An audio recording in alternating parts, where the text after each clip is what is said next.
Hello guys, welcome back to Sarita's life style. ನಾನು ನಿಮ್ಮ ಮನೆ ಮಗಳು ಸರಿತಾ ಮಾತಾಡ್ತಾ ಇದ್ದೀನಿ. ನೀವೇನಾದರೂ ಕೊಯಂಬತ್ತೂರು ಪ್ಲ್ಯಾನ್ ಮಾಡಿದ್ದೀರಾ? ಕೊಯಂಬತ್ತೂರಲ್ಲಿ ಬಂದು ಉಳ್ಕೊಂಡಿದ್ರೆ ದಯವಿಟ್ಟು ಒಂದ್ಸತಿ ಮೆಸ್ಗೆ ಬಂದು ವಿಸಿಟ್ ಮಾಡಿ, ಹಾಗೆ ಫುಡ್ನ ಟೇಸ್ಟ್ ಮಾಡಿ.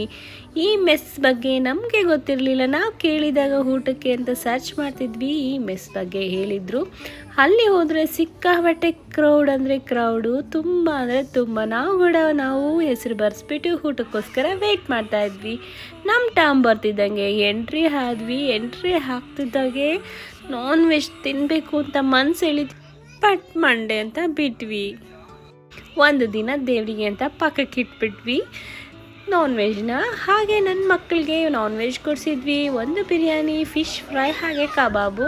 ನನ್ನ ಮಗ ಹೇಳ್ತಿದ್ದ ತುಂಬ ಚೆನ್ನಾಗಿದೆ ಊಟ ಅಂತ ಹೇಳ್ದ. ನಾವು ವೆಜ್ ಮೀಲ್ ತೊಗೊಂಡು ನಾವು ಕೂಡ ಕಬಾಬ್ ತೊಗೊಂಡ್ವಿ. ಕಬಾಬ್ ಅಂದರೆ ಯಾವ ಕಬಾಬ್ ಅಂದ್ಕೊಂಡ್ರಿ? ನಾವು ತೊಗೊಂಡಿದ್ದು ಅಯ್ಯೋ ಪನ್ನೀರ್ ಕಬಾಬ್ ಕಣ್ರಿ. ನಾ ವೆಜ್ ತಿಂತೀನಿ ಅಂತ ಹೇಳಿದ್ಮೇಲೆ ನಾನ್ ವೆಜ್ ತಿಂತೀವ? ಪನ್ನೀರ್ ಕಬಾಬ್ ತೊಗೊಂಡು ನಾವು ವೆಜ್ ಊಟ ಅಂತೂ ಭರ್ಜರಿಯಾಗಿ ಬ್ಯಾಟಿಂಗ್ ಮಾಡಿದ್ವಿ. ಊಟ ಅಂತೂ ಸಿಕ್ಕಾಬಟ್ಟೆ ಚೆನ್ನಾಗಿತ್ತು, ಹಾಗೆ ರೇಟ್ ಕೂಡ ತುಂಬ ರೀಸನಬಲ್ ಆಗಿತ್ತು. ಇದೇ ಊಟ ನೀವು ಯಾವುದಾದ್ರೂ 5 ಸ್ಟಾರಲ್ಲಿ ಅಥವಾ ಒಳ್ಳೆ ಹೋಟೆಲಲ್ಲಿ ಹೋಗಿ ಕುತ್ಕೊಂಡು ತಿಂದರೆ ಚೆನ್ನಾಗಿ ಬಿಲ್ ಹಾಕಿ ಕಳಿಸ್ತಾರೆ. ಬಟ್ ಇಲ್ಲಿ ಹಾಗಿಲ್ಲ. ಬಿಸಿ ಬಿಸಿ ಊಟ ಸರ್ವ್ ಮಾಡಿದ್ರು, ಸಾಂಬಾರು, ರಸಮ್ಮು ಎಲ್ಲ ಸೂಪರ್ ಆಗಿತ್ತು.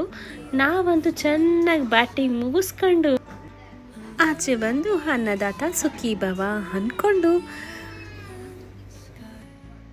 ಅಲ್ಲಿಂದ ಹೊರಟ್ವಿ ನಮ್ಮ ರೂಮ್ಗೆ. ನೀವೇನಾದರೂ ಕೊಯಂಬತ್ತೂರಿಗೆ ಬಂದಿದ್ದಾಗ ಮಿಸ್ ಮಾಡ್ದಿರ ಈ ಮೆಸ್ಸಿಗೆ ಹೋಗಿ ಟೇಸ್ಟ್ ಮಾಡಿ ನನಗೆ ಕಾಮೆಂಟಲ್ಲಿ ತಿಳಿಸಿ.